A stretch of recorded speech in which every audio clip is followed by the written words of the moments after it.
Hello, welcome to this short guide on using Handy. In version 5 we expanded on the functionality a little bit, so here's a quick rundown of some of the features.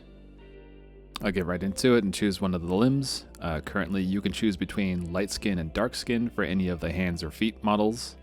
I'm going to go ahead and choose this male hand real quick and this pose right here.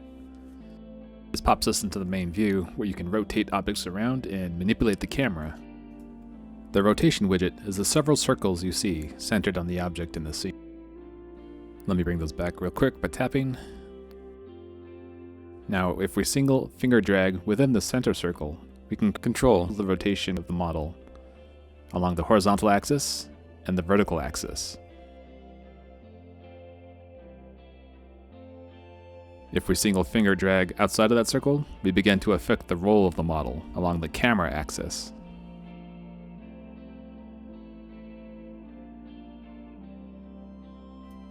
If we two-finger expand and pinch, we can affect the camera zoom. If the camera is currently selected, indicated by the circle on the camera icon on the left side of the screen, you'll notice that the camera zoom and the field of view sliders now appear.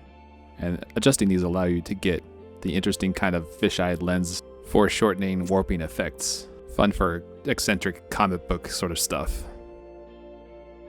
Okay. So let's select the hand by tapping on it. You'll notice the white outline on it indicating that it's selected. Some quick rundown of the additional controls at the bottom here. First one is the flip ability. You'll notice that by tapping this, you cause the hand to mirror itself along the horizontal axis, which is really good if you want to turn a left hand into a right hand or a right hand to a left hand. Next icon is the scale control. By tapping this will toggle the scale slider on and off. This is mostly useful if you have multiple models in the scene and you want to affect the scale of them relative to each other. For example, with this cube. Next up down here is this little hand waving icon, which is the pose edit mode.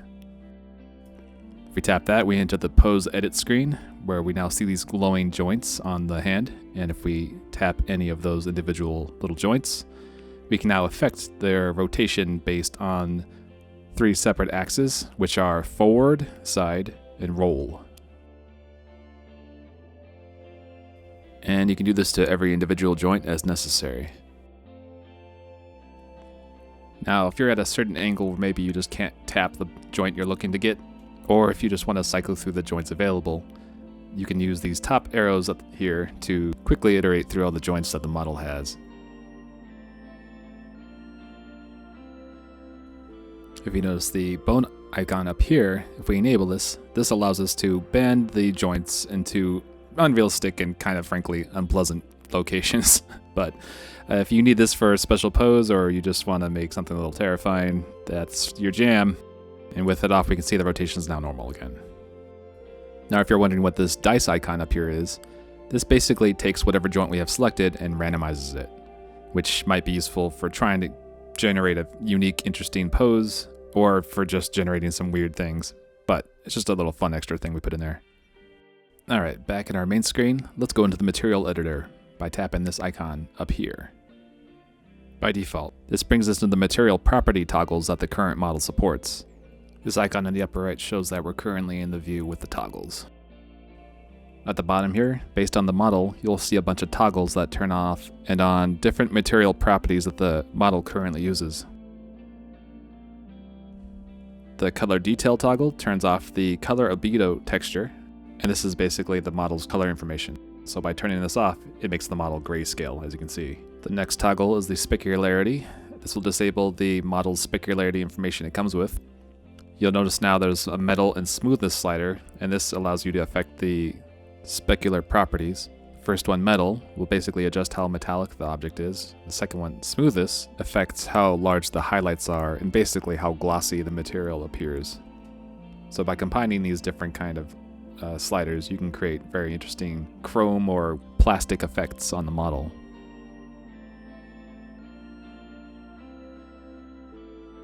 The next toggle, bump detail, will toggle on and off the normal map texture that the model uses. And this is basically the finer details that cause a lot of wrinkles and creases to appear on the model. By turning it off, you can see that the model becomes a lot smoother.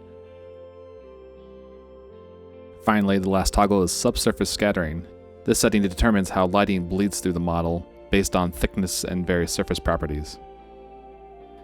Now if we hit this color palette up here, we switch into color tint view.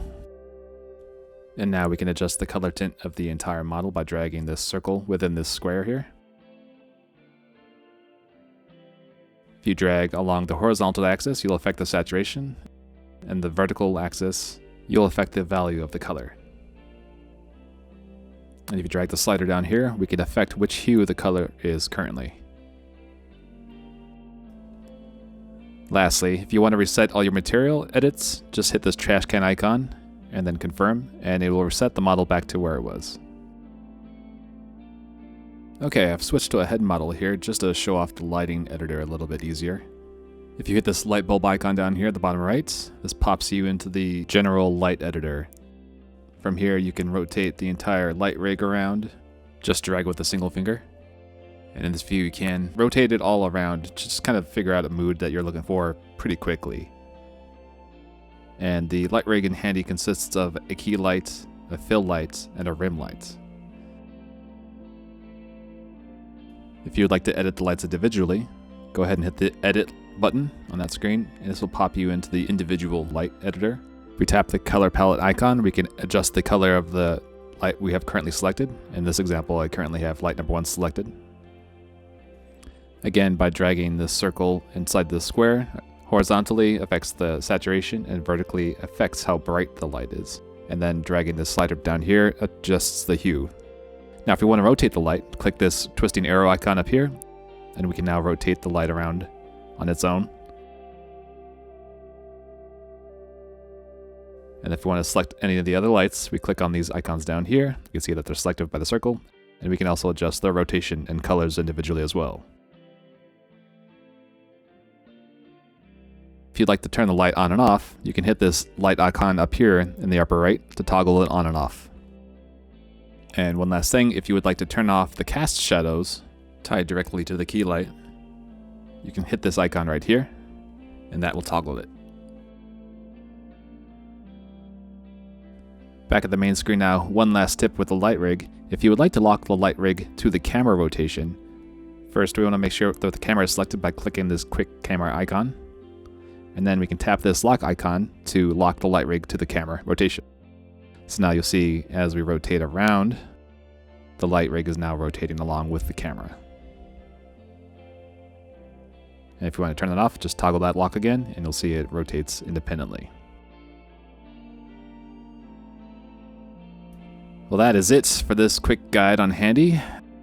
Feel free to let me know if you thought this video was useful or if there's anything not covered in this video you'd like to see more of. Feel free to reach out to us at handyarttool.com, and thanks a bunch for using Handy.